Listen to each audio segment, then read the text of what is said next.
আঘাতকারী হাদির উপর সে ছাত্রলীগেরও নেতা আর ঢাকা বিশ্ববিদ্যালয়ের যে ভিপি কিনা সাদেক কাইমের সাথে একই টেবিলে চা খাচ্ছে। এখন এর বিচার কে করবে? নতুন এবং ফিরে আসা গ্রাহকদের জন্য নগদে চলছে ক্যাশব্যাক সহ প্রতিদিন হাজারো উপহার জেতার সুযোগ। হবে আশা আর ফেরা, সারপ্রাইজ সেরা। এই কারণেই এই পরিকল্পিত নকশা করেছে ওই সংগঠনটি, যেটা তাদের অভ্যাস। আরে যাদের ৭১ সালে ৩০ লক্ষ মানুষকে হত্যা, ২ লক্ষ মা বোনের ইজ্জত হরণের পরে যাদের কোনো বিবেকে বাঁধেনি, যাদের কোনোভাবেই আপনার অনুশোচনা নেই, তারা তো যা ইচ্ছা তাই করতে পারে। এই মহা মাস্টার প্ল্যান, এই মহা পরিকল্পনা তারা করে চট করে অভিযোগটা যাতে চাপানো যায় বিএনপি নেতার বিরুদ্ধে, এইভাবে একটা চমৎকার ষড়যন্ত্র তারা করেছে। এখন আস্তে আস্তে দিনের আলোতে একেবারে পরিষ্কার হয়ে যাচ্ছে।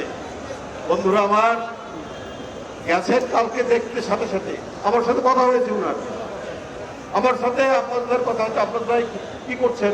আমি যাচ্ছি হাসপাতালে দেখতে। উনি গেছেন, একটা অভিভাবক তুল্য মানুষ।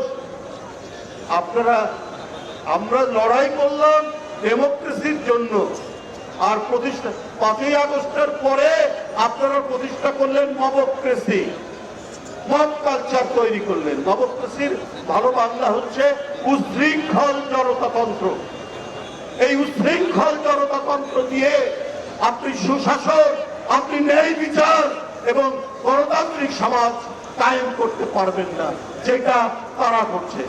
জনগণের কাছে এখন স্পষ্ট এই ভয়ঙ্কর ষড়যন্ত্রের নায়ক হচ্ছে তারা, যেটা এখন প্রকাশিত হচ্ছে।